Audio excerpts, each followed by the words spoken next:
अतीत हूं। दुर्भाग्य की बात है और मुझे खेद के साथ कहना पड़ रहा है कि पुरुष ने ब्रह्मा को जो वचन दिया था, जो प्रण किया था, उसे पूरा नहीं किया। उसने स्वर्ग से भूमि पर उतरी हुई नारी को अपमानित किया, उसे खरीदा, बेचा, वेश्यालयों तक पहुंचाया। कभी उसका अपहरण किया तो कभी उसके साथ बलात्कार। वो इस बात को भूल ही गया कि नारी शक्ति है, माता है।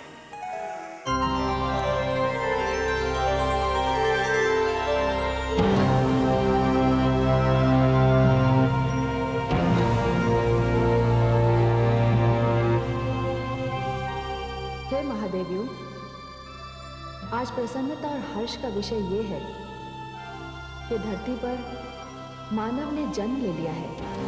अब हमारे लिए क्या आदेश है मां शक्ति? हे देवी महाकाली, आप शिव की शक्ति का आह्वान कीजिए, जो आज्ञा।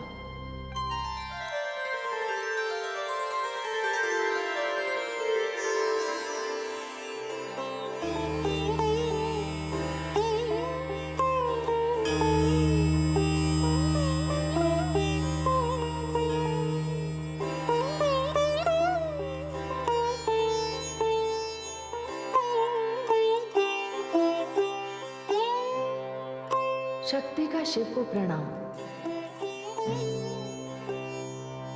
हे शिव शक्ति, आप अपना निवास स्थान छोड़कर कहां जा रही हैं?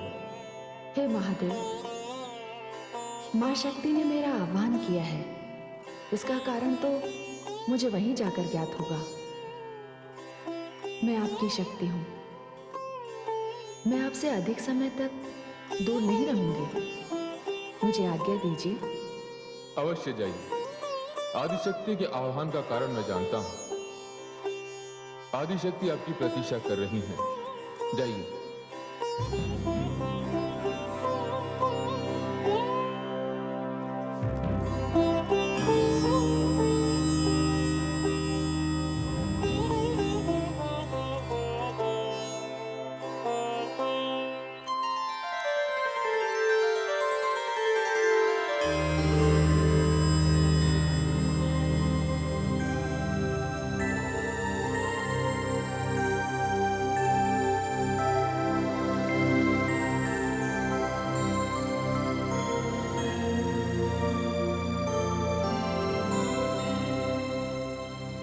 हे मां शक्ति, आपने मेरा आह्वान क्यों किया?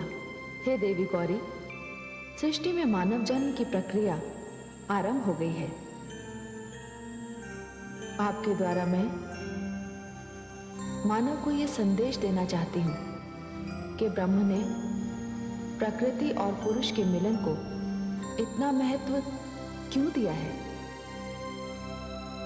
और मैंने संसार में जोड़ों की जो परंपरा आरंभ की है, उसका उद्देश्य क्या है? हे देवी गौरी, नारी और पुरुष एक दूसरे के पूरक होंगे। इनके संबंधों का आधार प्रेम होगा, और ये संबंध केवल शरीर के ही नहीं, आत्मा के भी होंगे। इन संबंधों में यह देखना भी आवश्यक होगा कि नारी की दृष्टि में पुरुष का और पुरुष की दृष्टि में नारी का स्थान क्या होगा। इन संबंधों में एक दूसरे की भावनाओं का आदर, एक दूसरे का सम्मान और एक दूसरे के मन में विश्वास और प्रेम की जोत जगानी होगी, जिसे जीवन की तीव्र हवा तो क्या, मृत्यु की आंधी भी न बुझा सके। हे देवी, आपको पुरुष और नारी के संबंधों का ऐसा इतिहास लिखना है जिसे आकाश की ऊंचाइयां और पाताल की गहराइयां भी न छू सके। और इसी महान उद्देश्य के लिए आपको मानव लोक जाकर पुरुष और नारी के अद्भुत संबंधों का शुभारंभ करने के लिए दक्ष प्रजापति के भवन में कन्या रूप में जन्म लेना है।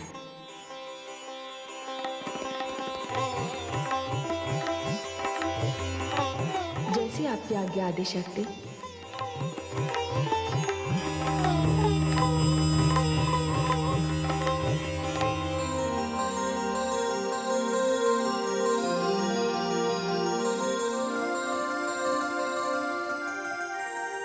प्रजापति की जय हो। कहो परिचारिके, क्या समाचार है? प्रजापति महारानी ने 16 कलायुक्त चंद्रमा के समान एक सुंदर कन्या को जन्म दिया है। हम अति प्रसन्न हुए।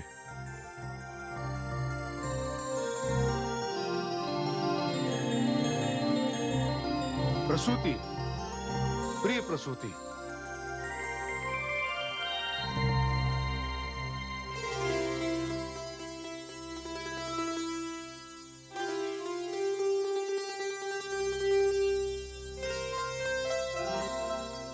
कैसी दिव्य कांति है। आपके यश जैसी स्वामी। ये चमकता हुआ ललाट, इसके लिए वारा क्षेत्र न्योछावर। वाह, कितनी सुंदर नासिका है। इस पर गांगे क्षेत्र न्योछावर, और ये फूलों जैसे कपोल, इन पर तो राजधानी न्योछावर, और इन सुंदर नेत्रों पर तो। रुकिए स्वामी, सब कुछ तो न्योछावर कर दिया, अब क्या न्योछावर करेंगे आप? अब तो प्रजापति स्वयं न्योछावर।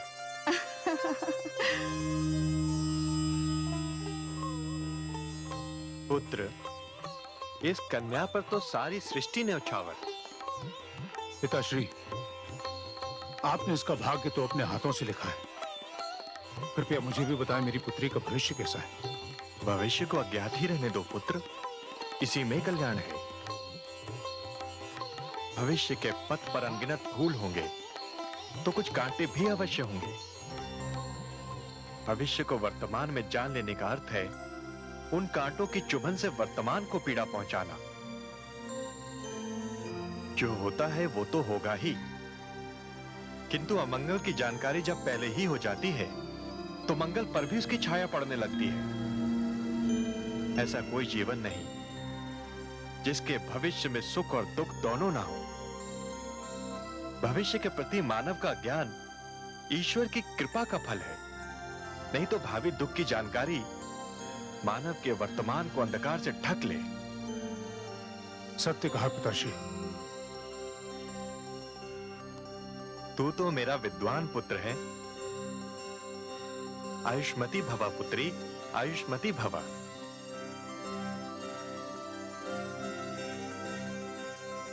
इससे पहले भी यहाँ कई कन्याओं ने जन्म लिया, किंतु इतनी सुंदर मूर्ति पहले कभी नहीं दिखाई दी।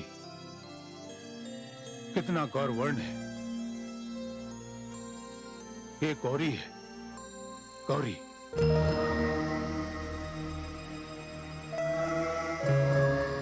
मैं अतीत हूं। गौरी अपनी समस्त दिव्यता के साथ पूर्णिमा के चंद्र की भांति विकसित हो रही थी। वो प्रजापति के प्राण और उनके पूरे ध्यान का केंद्र बनी हुई थी। जब से उसने जन्म लिया था, प्रजापति के सौभाग्य में वृद्धि होती जा रही थी। गौरी से बड़ी गौरी की अन्य कई बहनें थीं। प्रजापति को वो भी प्रिय थी, किंतु गौरी तो उनके हृदय की गति थी। प्रातः होते ही सर्वप्रथम गौरी का मुख देखना प्रजापति का नियम बन गया था।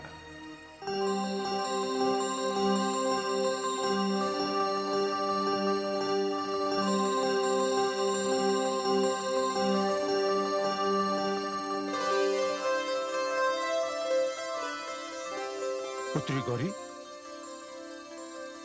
गौरी, गौरी। ये क्या स्वामी, प्रातः उठकर ईश्वर का नाम लेने के स्थान पर आप गौरी का नाम लेने लगे? सत्य कह रही हो देवी। गौरी अब मेरे लिए ईश्वर के समान ही है। उसे पल भर भी ना देखूं तो मन व्याकुल उठता है। किंतु इतनी व्याकुलता भी अच्छी नहीं स्वामी। पुत्री सदा माता पिता के घर तो नहीं रहती ना, वो पराया धन है, उसे एक न एक दिन तो ये स्थान छोड़कर जाना ही है। आप भूल रही हैं देवी, गौरी प्रजापति दक्ष की कन्या है। माना कि हर कन्या को एक न एक दिन अपने माता पिता का घर छोड़कर ससुराल जाना पड़ता है, पर मैं कोई न कोई व्यवस्था कर दूंगा ताकि गौरी सदा मेरी आंखों के सामने रहे। आप नहीं जानती, मैंने उसे अपनी आंखों में सपने की भांति संजो कर रख दिया है। पर यह क्या, आपने तो मुझे बातों में उलझा दिया। मैं गौरी के दर्शन करके आता हूं, वो इस समय उद्यान में होगी।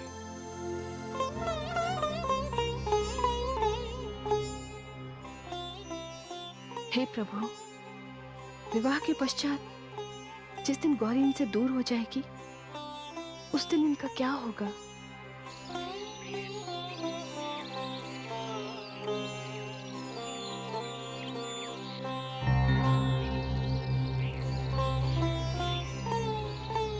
गौरी, पुत्री गौरी, पुत्री कहाँ हो तुम? गौरी, गौरी, पुत्री गौरी, कहाँ हो तुम? गौरी,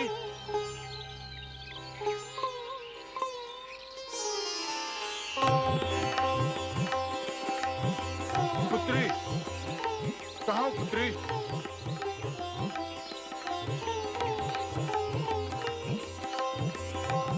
पुत्री,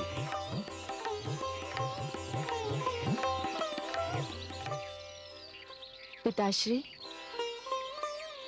प्रातः कहाँ चली गई थी पुत्री? मैं पुष्प लेने आई थी पिताश्री। प्रकृति का सबसे सुंदर पुष्प तो तुम हो, भला तुम्हें पुष्प चुनने की क्या आवश्यकता है?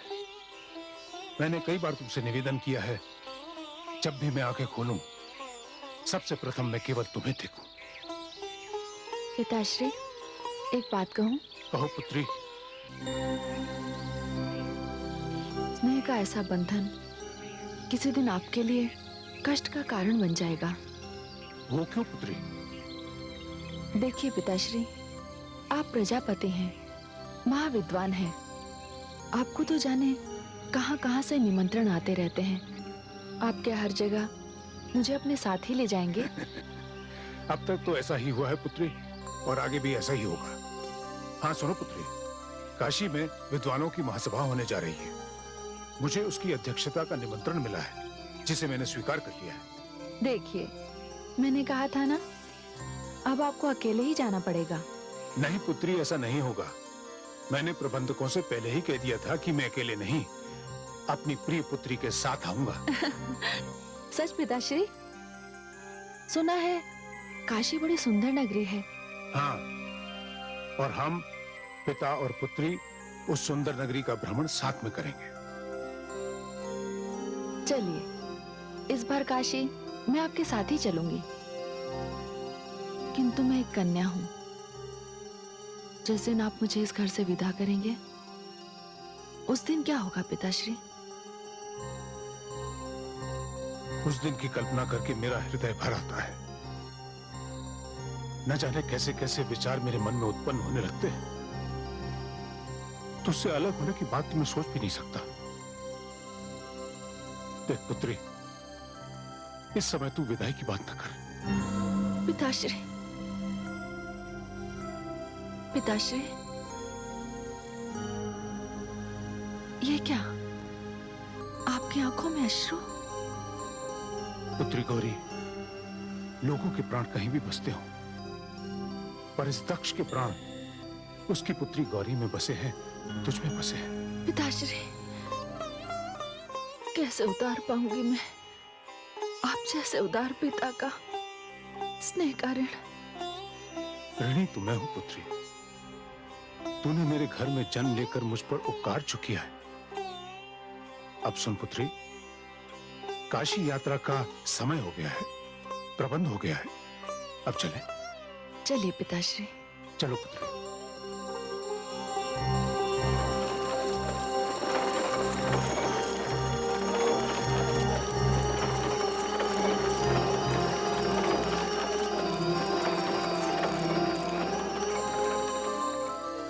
आओ पुत्री गौरी।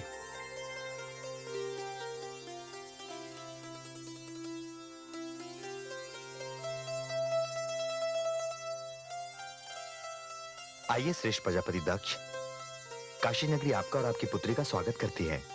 धन्यवाद प्रजापति त्रिभुवन। विद्या का केंद्र इस महान नगरी में आकर मैं और मेरी पुत्री धन्य हो गए। आइए। चलो पुत्री।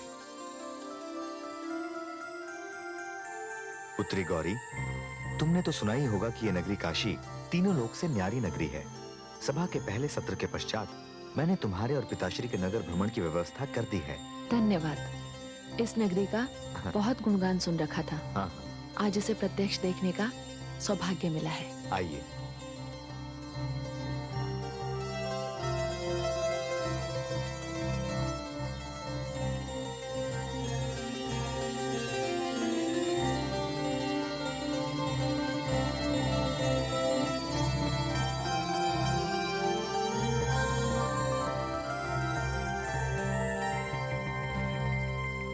आइए श्रेष्ठ प्रजापति, अध्यक्ष का आसन ग्रहण कीजिए।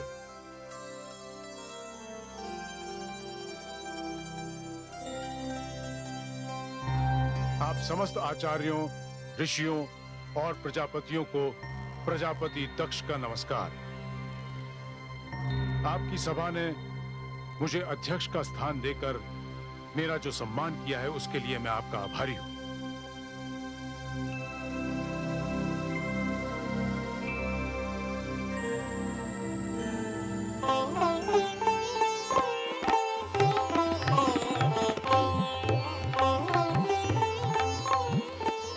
मैं अपने नगर की ओर से, अपनी ओर से और समस्त ऋषियों और विद्वानों की ओर से आपका अभिनंदन करता हूं।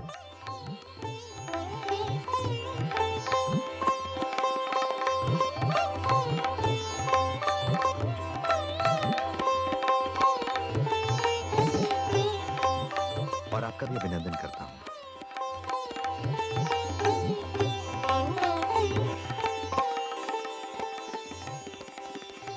आज की सभा में विचार का मुख्य विषय यह है कि समाज के उत्थान में पुरुष के साथ नारी किस प्रकार सहयोग कर सकती है। शिक्षा से लेकर यज्ञ आदि कर्मों में नारी का क्या स्थान होना चाहिए। हमारा यह सौभाग्य है कि इस महत्वपूर्ण विषय पर हमारी चर्चा को उचित दिशा देने के लिए अध्यक्ष के रूप में श्रेष्ठ प्रजापति दक्ष विराजमान है। मुझे यह सूचित करते हुए हर्ष हो रहा है कि मुख्य अतिथि के आते ही सभा की कार्रवाई प्रारंभ हो जाएगी। प्रजापति त्रिभुवन, क्षमा कीजिएगा। अध्यक्ष द्वारा स्थान ग्रहण कर लेते ही सभा की कार्यवाही प्रारंभ हो जानी चाहिए। यही शिष्टाचार है, यही परंपरा भी। आपके मुख्य अतिथि को अध्यक्ष से पूर्व ही आकर अपना स्थान ग्रहण कर लेना चाहिए था।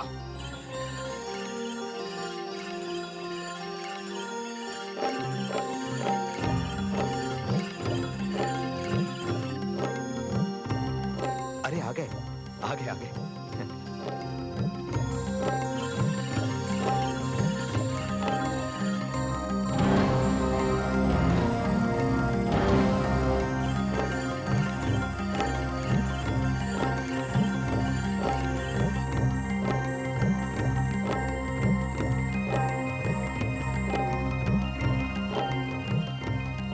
प्रणाम प्रभु, आपका आगमन हुआ, हम धन्य हो गए। क्या प्रजापति दक्ष का शुभागमन हो चुका है? हाँ प्रभु, उनका तो पहले ही पदार्पण हो चुका है। तब तो मुझे सर्वप्रथम चलकर अपने विलंब से आने का खेद प्रकट करना होगा। मार्ग में आते हुए कुछ लोगों का कष्ट निवारण करने के कारण मुझे विलंब हुआ। चलिए।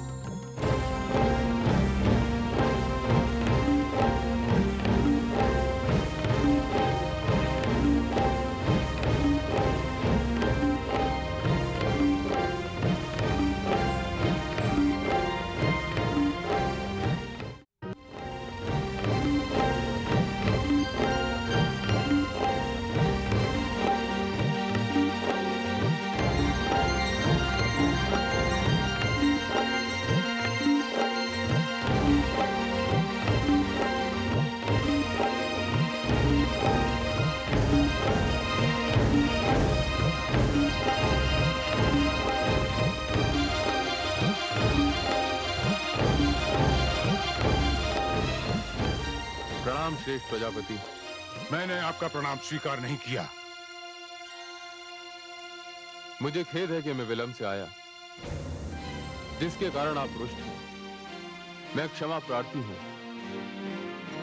आप श्रेष्ठ हैं, प्रजापति हैं, मानव कल्याण के लिए धरती पर उतरे हैं। कृपया मेरा प्रणाम स्वीकार कीजिए। मैं तो काशी नगरी को विद्वानों की नगरी समझता था। मैं नहीं जानता था कि बैल पर सवारी करने वाला, शरीर पर राख मलने वाला, बागंबर ओढ़ने वाला, सर्प की माला धारण करने वाला काशी वासियों का इतना पूज्य है, इतना वंदनीय है कि जिसके आते ही मुझ अध्यक्ष का अपमान करके वे तुम्हारी ओर दौड़ पड़े। हे प्रजापति, मैंने अपना सर्वस्व मानव कल्याण के लिए समर्पित करने का संकल्प लिया है। आप मेरी वेशभूषा पे न जाएं। रूप का क्या है? रूप तो बाहरी दिखावा है। मानव की पहचान तो उसके आचार, विचार और व्यवहार से होती है।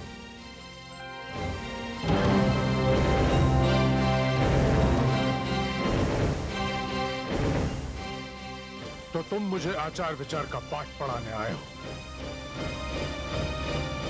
मैं देख रहा हूं, जैसी तुम्हारी वेशभूषा है, जैसा तुम्हारा रूप, वैसा ही तुम्हारा व्यवहार भी है।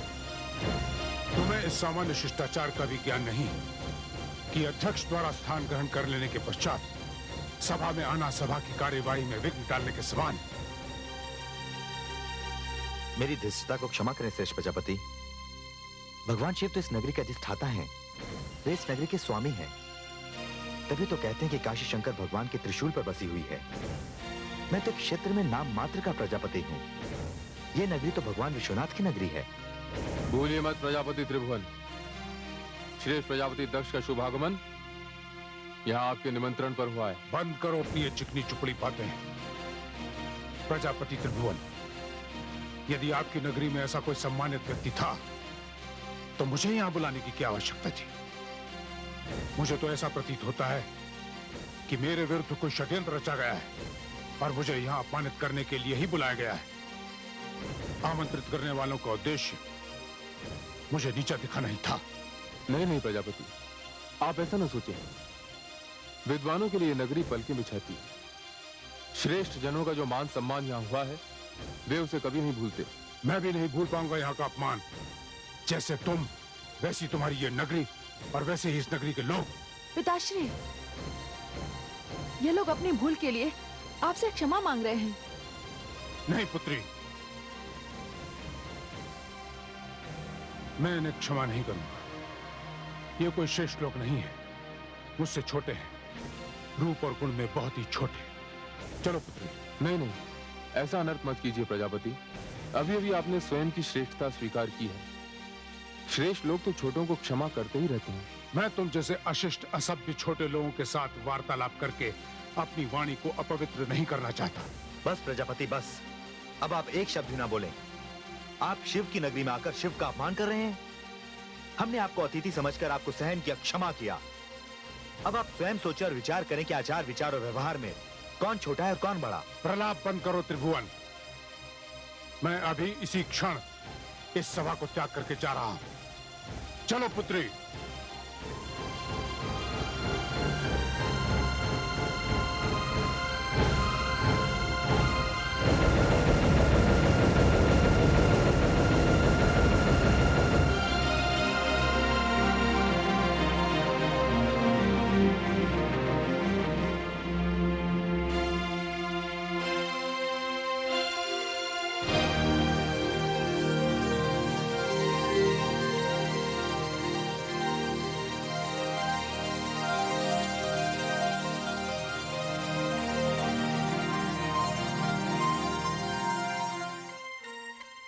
शक्ति को शिव का प्रणाम। पिताश्री के व्यवहार के लिए मैं आपसे क्षमा मांगती हूँ। चलो पुत्री।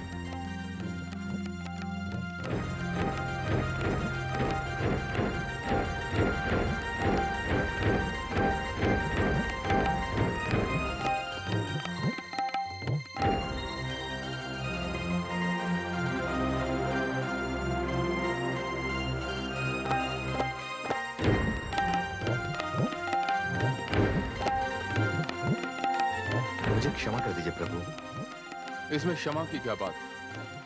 इसमें आपका क्या दोष है? दक्ष प्रजापति को भी मैं दोषी नहीं मानता। यदि इसमें किसी का दोष है तो वो है मेरा। मैं अपना ये रूप त्याग नहीं सकता।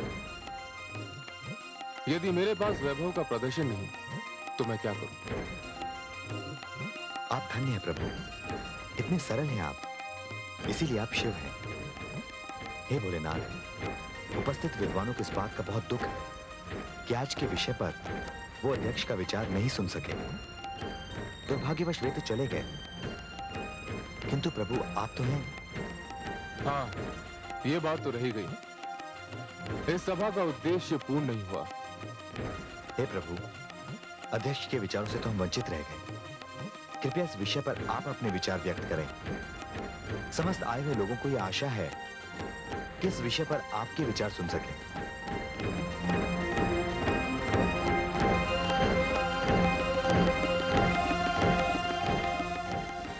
अपना स्थान ग्रहण करें।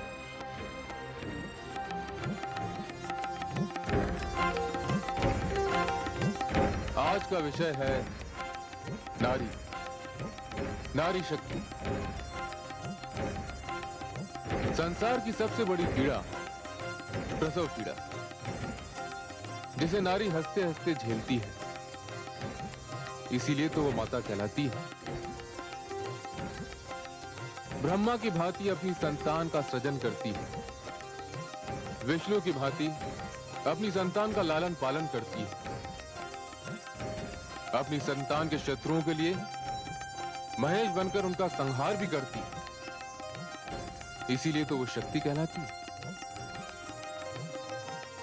धरती के बिना आकाश सूना है, लहरों के बिना सागर सूना है, और नारी के बिना सब कुछ सूना है।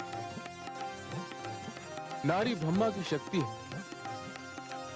सच पूछे तो मैं स्वयं शिव, शक्ति के बिना शिव नहीं, केवल शव। अभिनंदन।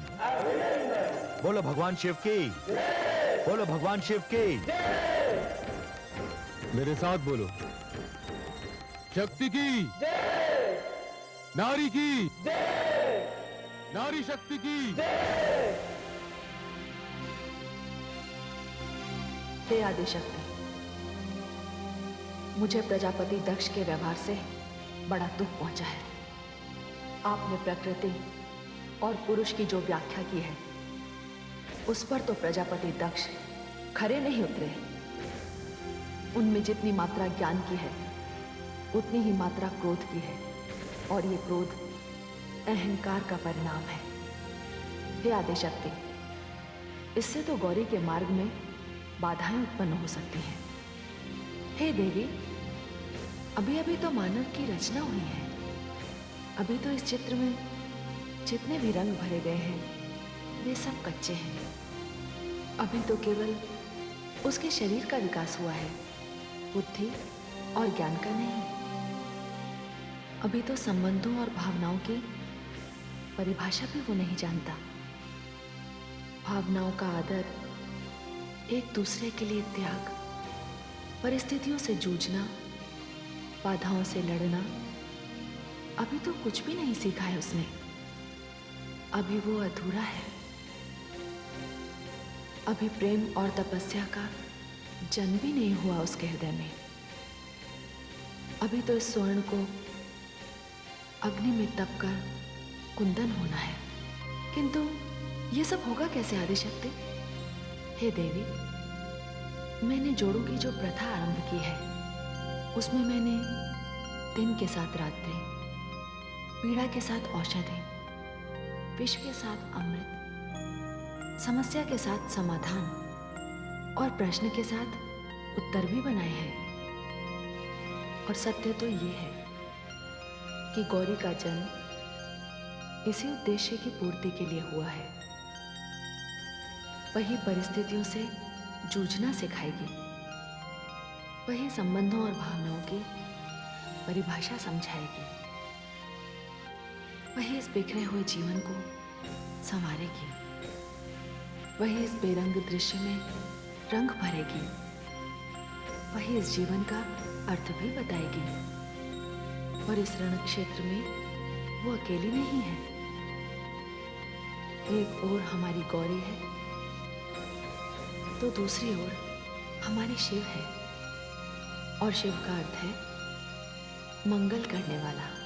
किंतु हे मां शक्ति, प्रजापति दक्ष उन्हें मंगल करने का अवसर दे तब ना। हे देवी, गौरी और शिव के मार्ग की बाधा तो संसार की कोई भी शक्ति नहीं बन सकती। किंतु हे मां शक्ति, इन परिस्थितियों में हमारी गौरी का क्या होगा?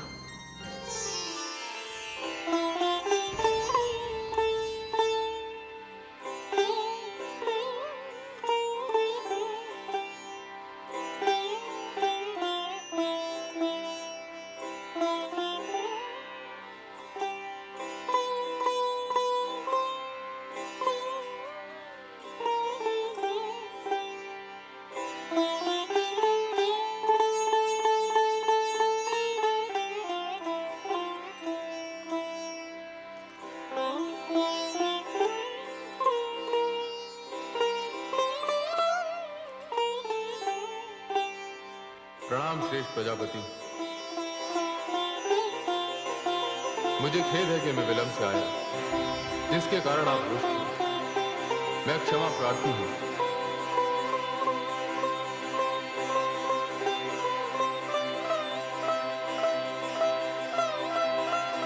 आप श्रेष्ठ हैं, प्रजापति हैं, मानव कल्याण के लिए धरती पर उतरे हैं। कृपया मेरा प्रणाम स्वीकार कीजिए।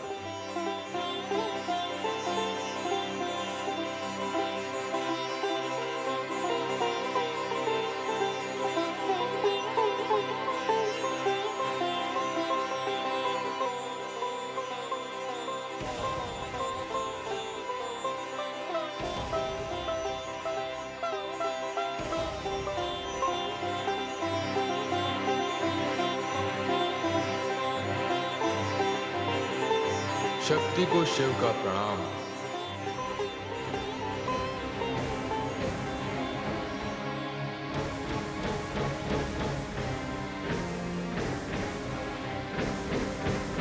अरे आ गए, आ गए, आ गए।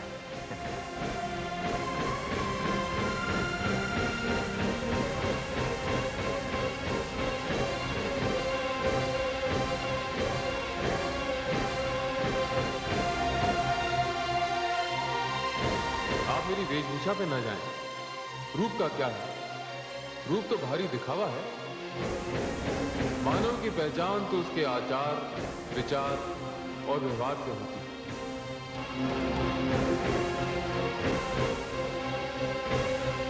तो तुम मुझे आचार विचार का पाठ पढ़ाने आए हो।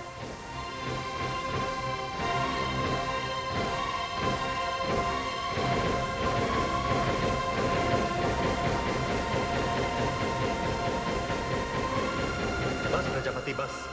अब आप एक शब्द ना बोले। आप शिव की नगरी में आकर शिव का अपमान कर रहे हैं। हमने आपको अतिथि समझकर आपको सहन किया, क्षमा किया। अब आप स्वयं सोचें और विचार करें कि आचार विचार और व्यवहार में कौन छोटा है कौन बड़ा। प्रलाप बंद करो त्रिभुवन।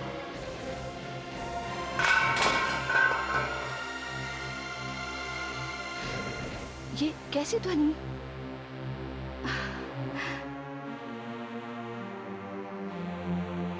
आप? हाँ, मैं किसी कारण से वाटिका गई थी, किंतु आप तो पूरे एक सप्ताह पश्चात काशी से वापस आने वाले थे। अचानक ऐसा क्या हो गया? आप वापस क्यों आ गए? मत पूछो देवी, वहां पर मेरे साथ क्या हुआ। आप अशांत लग रहे हैं। अवश्य वहाँ कुछ घटा होगा। वो कोई विद्वानों की सभा नहीं थी, अशिक्षित अशिष्ट मूर्खों की सभा थी। ये आप क्या कह रहे हैं स्वामी? हाँ, वहाँ शिव जैसे असभ्य और अर्धनग्न व्यक्ति को मुख्य अतिथि बनाया गया था। ऐसे व्यक्ति को काशी निवासी अपना वंदनीय मानते हैं। वे लोग मूर्ख नहीं है तो क्या है? मैंने अपने जीवन में ऐसा बेढंगा व्यक्ति पहले कभी नहीं देखा। किंतु वहाँ हुआ क्या स्वामी? उनका निमंत्रण स्वीकार करना मेरी भूल थी और उस भूल का मुझे प्रायश्चित करना पड़ा। उन लोगों ने मुझे वहां बुलाकर मेरा अपमान किया, घोर अपमान। उस अपमान को मैं जीवन भर नहीं भुला पाऊंगा। देवी, अब इस विषय में मैं कोई और बात नहीं करना चाहता। मैं एकांत चाहता हूं, एकांत चाहता हूं मैं।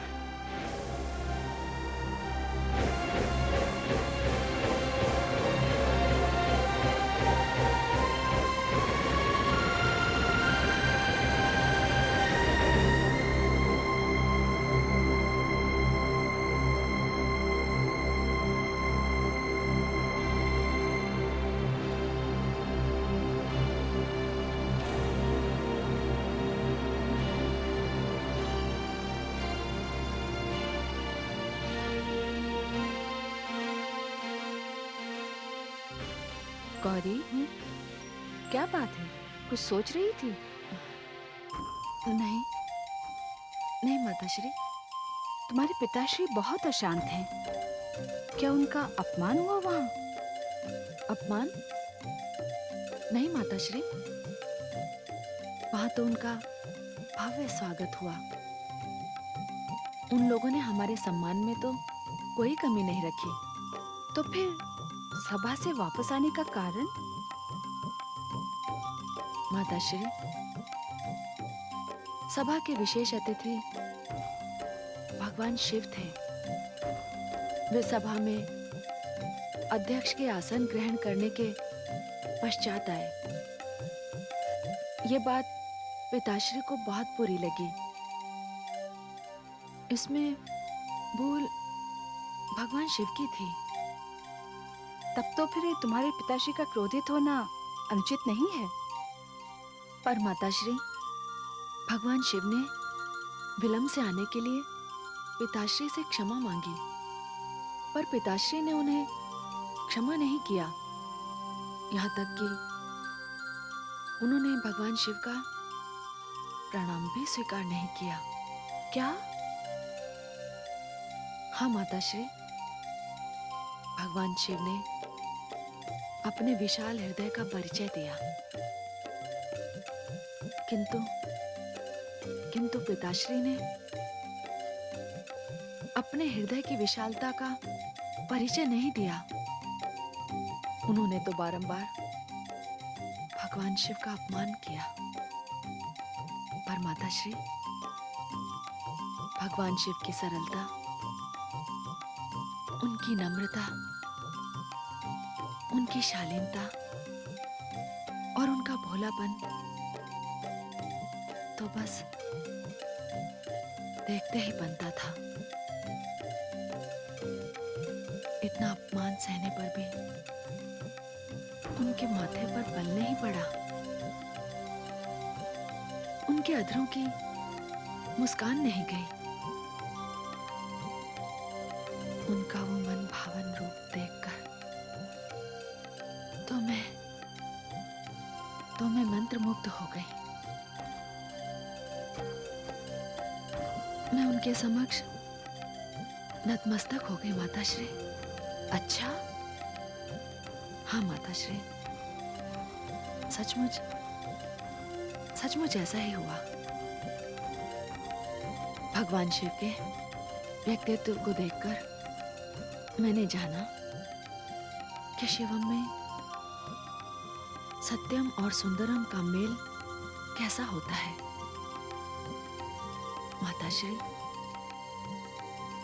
माताश्री, मेरी तो ये बात अब भी समझ में नहीं आ रही है कि उस सीधे, सरल, भोले भाले और पावन रूप को पिताश्री जैसा विद्वान व्यक्ति इतना छोटा कैसे समझ सकता है। माताश्री, पिताश्री ने तो प्रथम दृष्टि में ही उन्हें अस्वीकार कर दिया।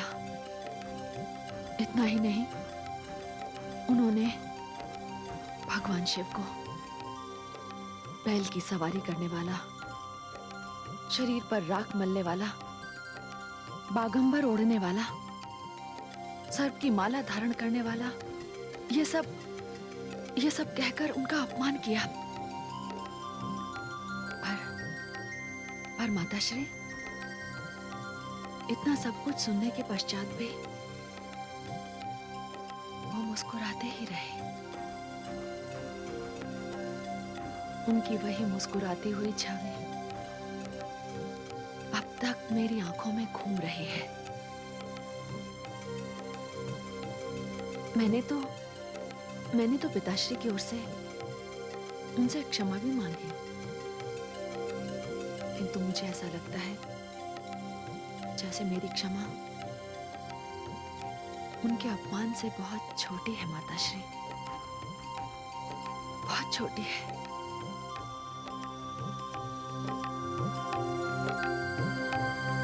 हे विधाता, ये तूने क्या कर दिया? वो काशी से जिसके लिए अपने हृदय में इतनी घृणा लेकर आए हैं, उसके लिए पुत्री के मन में इतना प्रेम उमड़ आया है। पिता और पुत्री दोनों ही हठी हैं।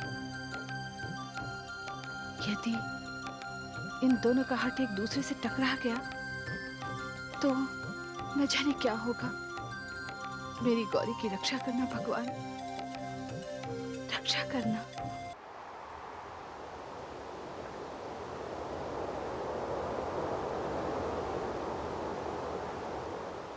हे मलय पर्वत से आने वाली शीतल मंद सुगंधित वायु, तू किससे मिलने को इतनी व्याकुल है,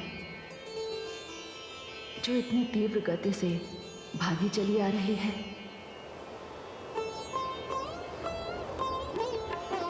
तेरा ये मधुर मादक स्पर्श मुझे रह रहकर अपने उस दुर्भाग्य का स्मरण करा रहा है, जिसने मुझे अपने प्रिय से इतनी दूर कर दिया है। हे वायु, जिनसे मिलने का ना तो मेरे पास कोई उपाय है और ना ही कोई साधन। हे मलय वायु, आज तेरे भाग्य से मुझे ईर्ष्या हो रही है। यदि मैं भी वायु होती तो इसी तीव्र गति से दौड़कर अपने प्रिय के चरण स्पर्श करती और अपने भाग्य को सराहती हुई यहाँ लौट आती। तू उसी ओर जा रही है तो मेरा ये कार्य अवश्य करना। हे मलय वायु, तू मेरे इन हाथों को छूकर जा रही है तो मेरे आराध्य देव के चरण स्पर्श करना। कदाचित तेरे स्पर्श से वे मेरी व्याकुलता, मेरी दशा को समझ जाए। और हाँ, एक कार्य और करना, लौटते समय तुम उनके चरणों की धूल अवश्य उड़ा लाना। प्रियतम के दर्शन के लिए व्याकुल अपनी आंखों में मैं उनकी चरण धूलि का अंजन लगाऊंगी। दर्शन के लिए तरसती इन आंखों को तभी शीतलता मिलेगी।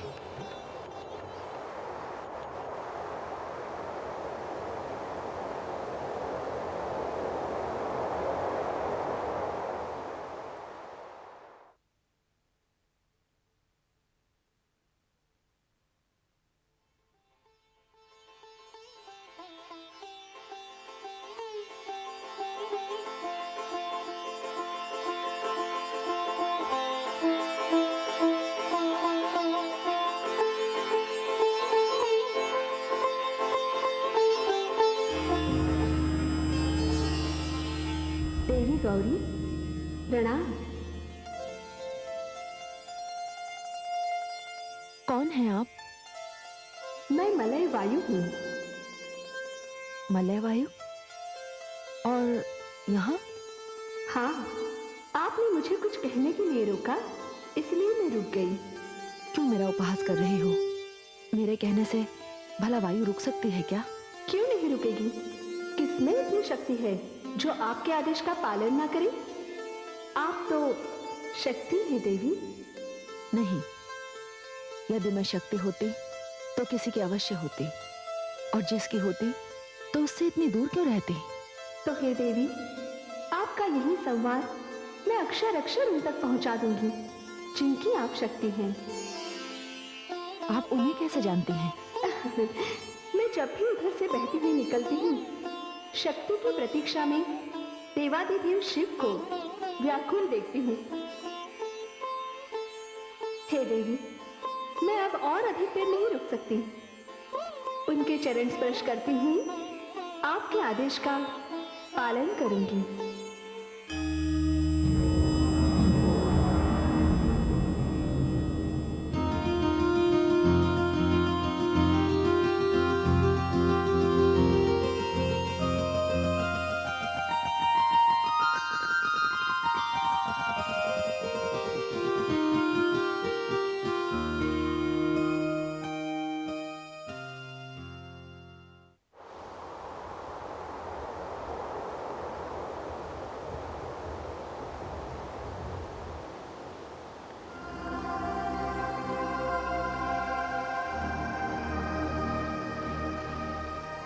मलय भाई,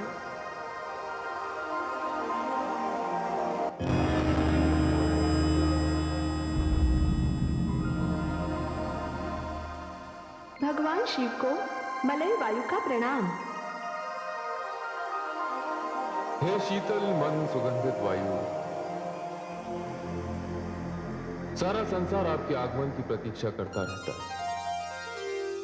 जीवन के संताप से झुलसे हुए लोगों को आप सुख पहुंचाती हैं, शांति पहुंचाती हैं। आप धन्य हैं, आप सारे संसार की निस्वार्थ सेवा करती हैं। आपका एक स्पर्श पाने के लिए मानव, दानव और देवता सभी तरसते रहते हैं। सत्य कहा प्रभु आपने, किंतु आज मैं आपका स्पर्श पाने के लिए कैलाश पर आई हूँ। मेरा स्पर्श? ये आप क्या करेंगे देवी? हाँ प्रभु, मुझे आपके हाथों को छू लेने की इच्छा है। देवी, वायु के रूप में आपके स्पर्श का स्वागत है, किंतु आज जब आप पधारी हैं, साकार नारी के रूप में आई हैं, और नारी के रूप में आपका स्पर्श मेरे लिए वर्जित है। क्यों प्रभु? क्योंकि मेरा शारीरिक स्पर्श उस नारी के लिए आरक्षित है जिसका मेरे जीवन में अभी प्रवेश नहीं हुआ है।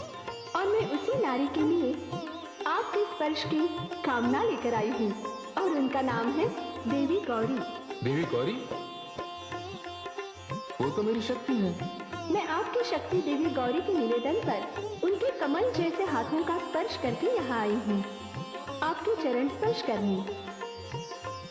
आप तो त्रिकालदर्शी हैं, त्रिभुवननाथ हैं, अंतर्यामी हैं। आप तो जानते ही हैं कि जैसे जैसे प्रजापति दक्ष का विरोध आपके लिए बढ़ता जा रहा है, वैसे वैसे देवी गौरी की आपके प्रति आस्था और भक्ति बढ़ती जा रही है। भोलेनाथ, वियोगिनी का दुख मुझसे देखा नहीं गया, इसलिए उनका संदेश लेकर यहाँ आ गई। अब आज्ञा दीजिए। प्रणाम। ठहरे देवी। देवी, गौरी का संदेश तो आपने मुझ तक पहुंचा दिया, अब मेरा उत्तर भी लेते जाइए। जाकर गौरी के कान में कहना कि उसके बिना खिले हुए कमल वर्षों की तरह लगते हैं। वर्षा ऐसी लगती है मानो आकाश से खौलता हुआ तेल बरस रहा हो। पहले जो कुछ भी अच्छा लगता था, अब वही पीड़ा देने वाला लगता है। वासंती पवन भी सांप की फुंकार लगती है। देवी, गौरी से कहना कि उसके और मेरे प्रेम का रहस्य केवल मेरा हृदय जानता है, और मेरा हृदय गौरी के पास है। आपकी वाणी सुनकर मेरे कान धन्य हो गए। मैं आपका ये संदेश देवी गौरी तक अवश्य पहुंचा दूंगी।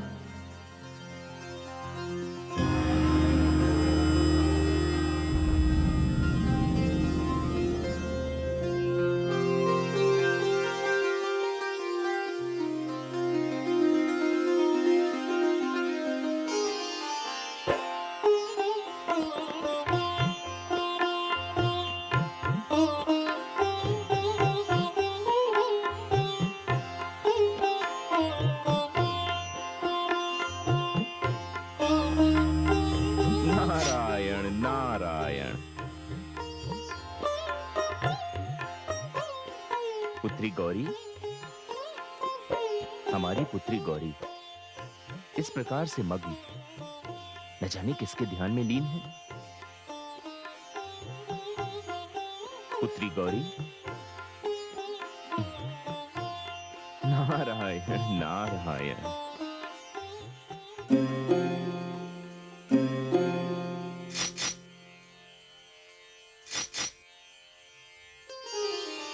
तायाश्री, आप?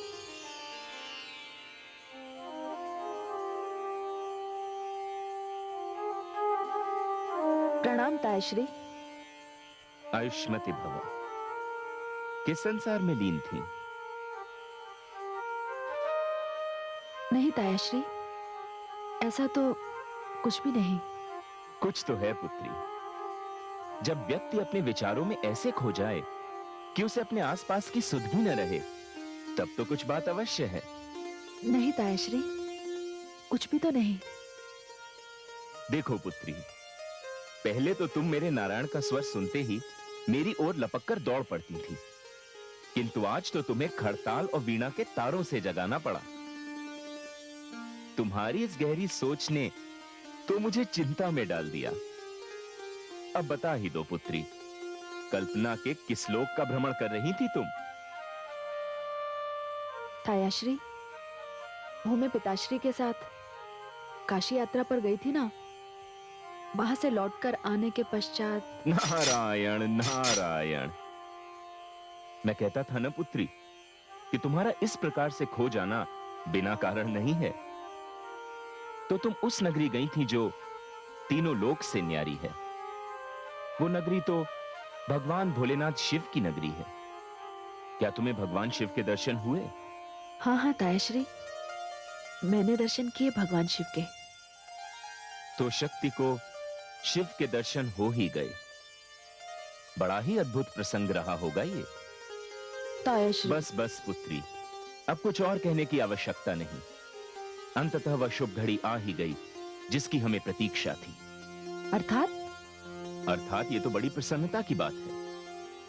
मुझे यह समाचार भ्राताश्री दक्ष को देना चाहिए, जो तुम्हारे लिए एक अति उत्तम और अति श्रेष्ठ वर ढूंढ रहे हैं। मैं अभी जाकर उन्हें समाचार देता हूं कि हमारी पुत्री के लिए हमें मनचाहा वर मिल गया है। नहीं नहीं तायाश्री, सुनिए। नारायण नारायण। तायाश्री,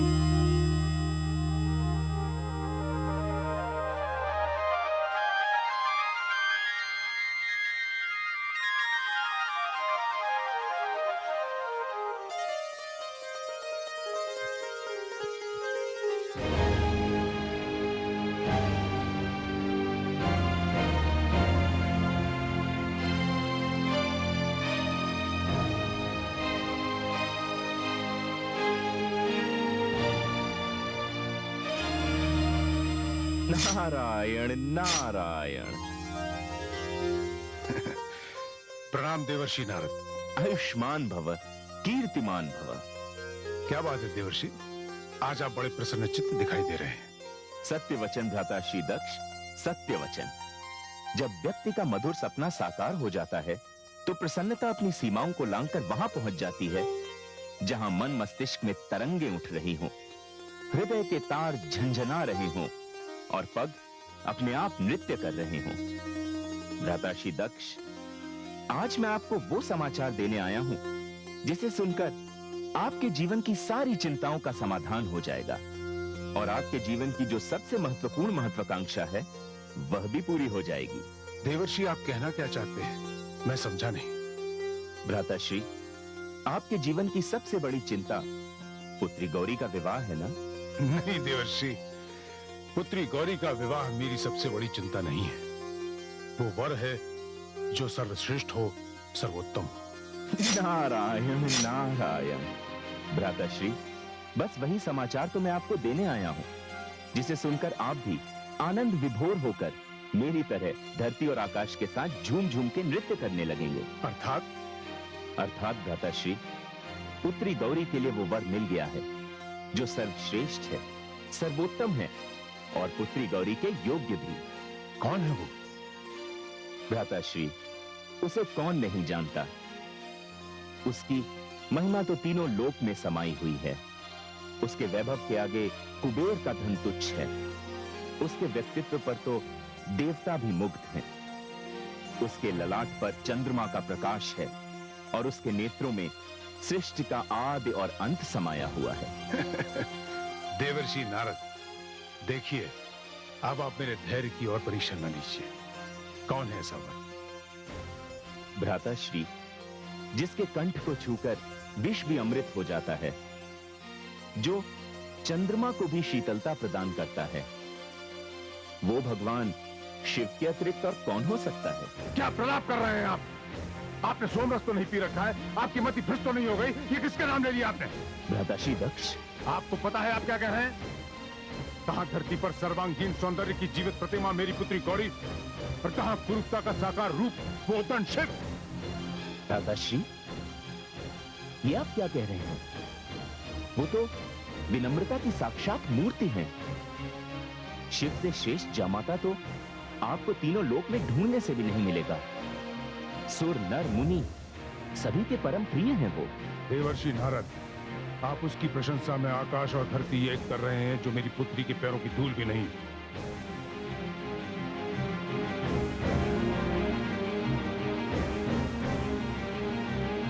भ्राताश्री, भगवान शिव के संबंध में आपकी धारणा इतनी भ्रमपूर्ण होगी, इसका मुझे अनुमान भी नहीं था। देवर्षि नारद, मैं जानता हूं शिव को। वो सर्वश्रेष्ठ है, वो उत्तम है। क्या है उसके पास? वाहन के नाम पर बैल की सवारी, रत्नों और मणियों के नाम पर सर्प की माला, वस्त्र के नाम पर बागंबर।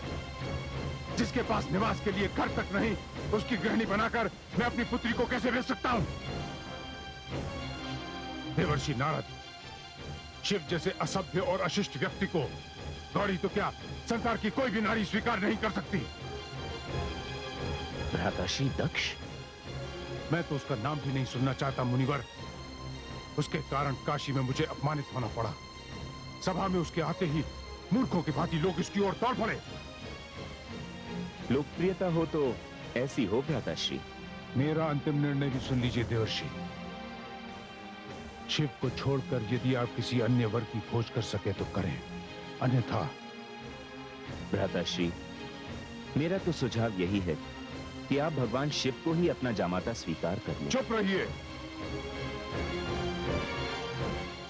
मैं तो चुप रह लूंगा भ्राताश्री, किंतु होनी भी चुप रहेगी या नहीं, इसमें मुझे संदेह है। नारायण नारायण।